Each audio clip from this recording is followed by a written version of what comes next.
welcome to Minimal Mindful Mama. I'm Katie Mixon and I make videos that help busy moms to declutter and simplify their lives. When I first had my second daughter, I was really overwhelmed and just felt like I couldn't ever catch up and didn't have good systems in place that enabled me to be able to actually spend time with my children. And I felt like I just spent all of my time trying to organize and clean and could never ever seem to catch up to the point where I had free time.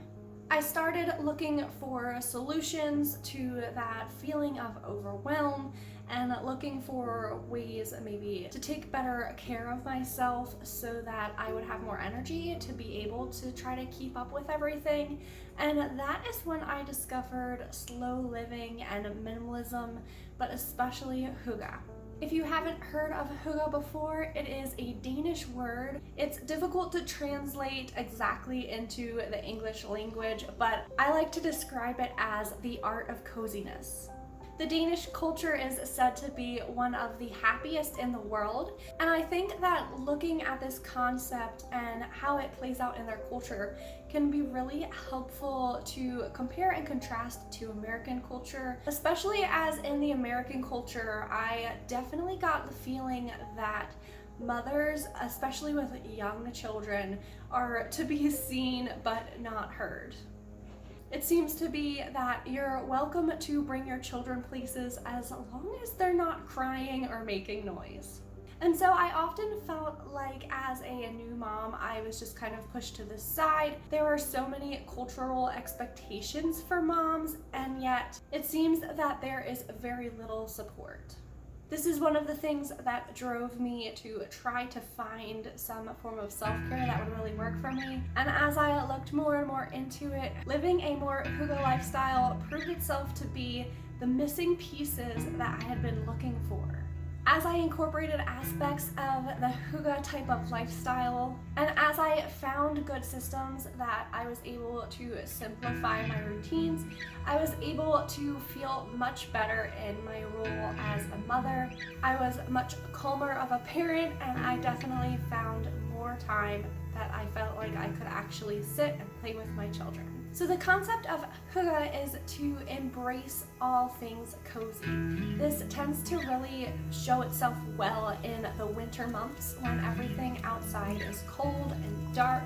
And it's not hard to picture cozy things around that time of year, such as twinkling lights or candles, sitting by the fireplace with a warm cup of coffee. Many of the things that we tend to associate with winter or the holiday season around that time are very hygge and very much what people who live in those colder countries where it is darker for longer portions of the year tend to incorporate into their lifestyle to help them get through those winter months. I think that this art of coziness is what's hugely missing from not only the American lifestyle as a whole, but especially for new moms or moms of young children.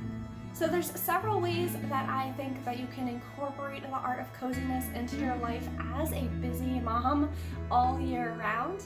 So in today's video, I'm going to be talking about several of my ideas and how I've incorporated them. One of the first steps that I took was to make a rule that first thing in the morning, mommy needs her coffee, and anything else that you want me to do, I will do after I have my coffee. This obviously won't work if you have a very small baby, but at the time I had toddlers, and so it ended up working really surprisingly well. The concept wasn't too difficult for them to grasp. I was able to make my coffee. It took just like 2 minutes.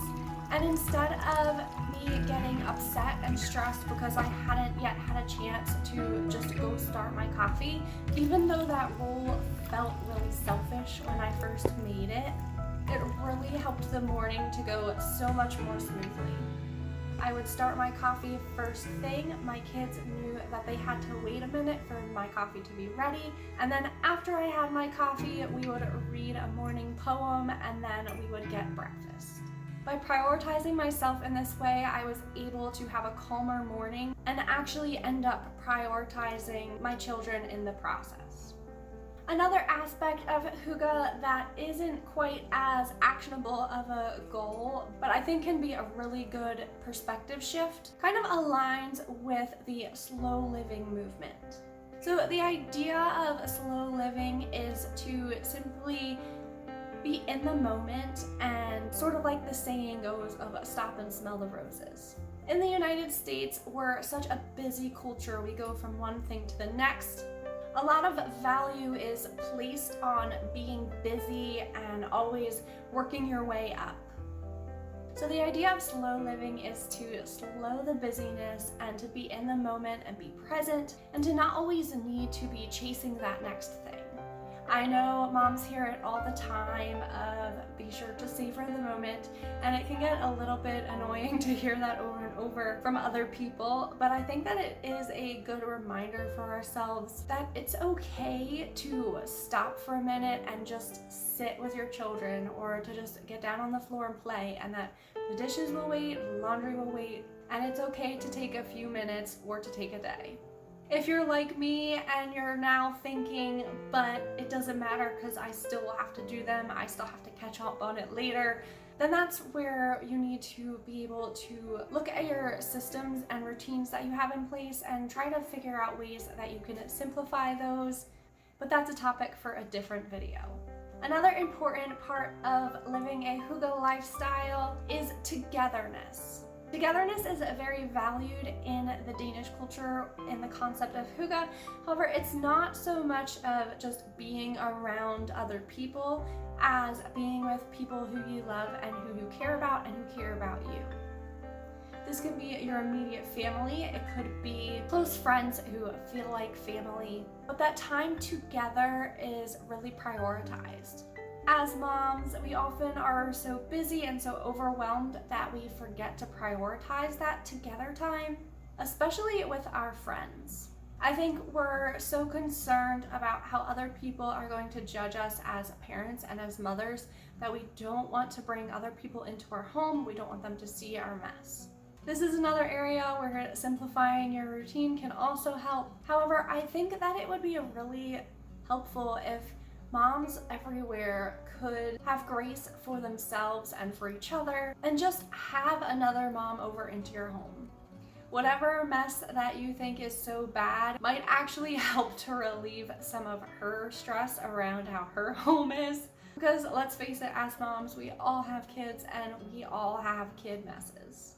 We don't need to stress so much about having our home completely and perfectly cleaned up before we can bring people over into our homes. Especially another mom, if she's really your friend, she's not going to be focused on all the areas of your home where you should really be doing better. She's just going to enjoy spending time with you, and if she does notice your mess, she'll probably just feel better about her own mess back at home.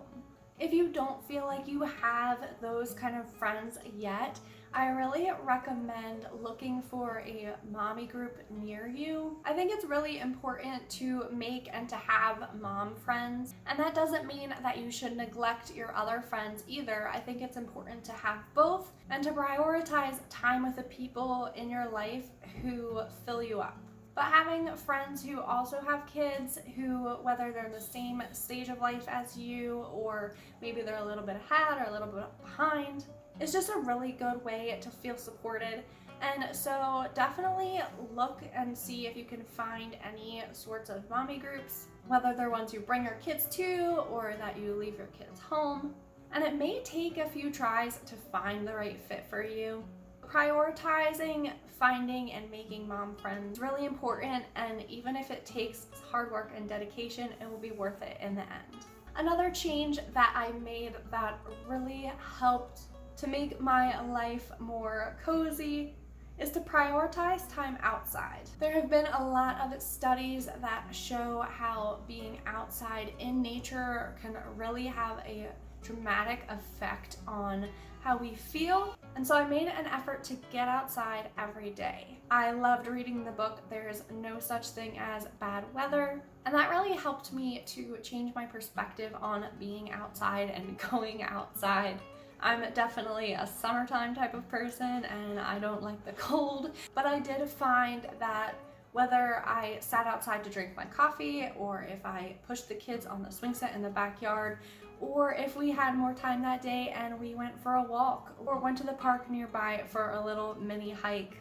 Combination of the fresh air, the exercise, being in nature, and just the color green all around actually did really make a huge difference. If you're a mom and you're looking for some self-care ideas because you're just feeling so overwhelmed, I think that this is a really good way to do that.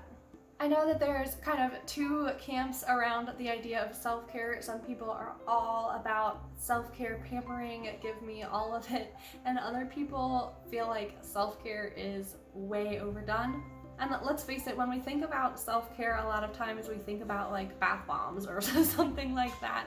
And as moms, we don't always have time for like that pampering spa experience. I think that that's why a lot of people like to talk about how self-care is so much more than, doing a face mask every Sunday. Self-care is literally taking care of yourself. So whatever that needs to be, anywhere from prioritizing that you are sitting down and eating a meal before it gets to dinner time, or showering, or drinking water, or exercise, or maybe it is, enjoying a longer bath on the weekend, or scheduling time to hang out with that friend who you always feel so uplifted and encouraged after you talk to them. I think that it's really hard as moms to not feel guilty about doing things for ourselves. And I think that that's why self-care has become so huge, because it is important to take care of ourselves, and we shouldn't feel guilty for doing that. I know that it can be really hard to find the time or to feel like you're able to do some of these things when you have kids. And so discovering these hygge lifestyle ideas that I was able to incorporate while I had my kids with me, such as taking the kids outside, was really helpful when I felt like there was no way I could possibly leave my kids even for a few hours to go out by myself. There's different stages and seasons of life, and when you have really small babies, you can't really leave them for very long. Not everyone has supportive people around them who could potentially watch their kids, but regardless of what your reason is, you still need something in your life that's for you, that helps you to take care of yourself. You're not just a mom, you're a whole person, and I think moms especially need reminders sometimes of that. You're a woman and you have different interests and a life outside of just the fact that you're a mother as well. We need to make sure that we're taking care of that woman and not just the little people that we're responsible for. So I want to encourage you to take some time today and maybe throughout the rest of this week and try to identify areas in your life where you could incorporate more coziness. Areas where you could slow down, or maybe a rule needs to be made, like when we wake up in the morning, first mommy needs her coffee.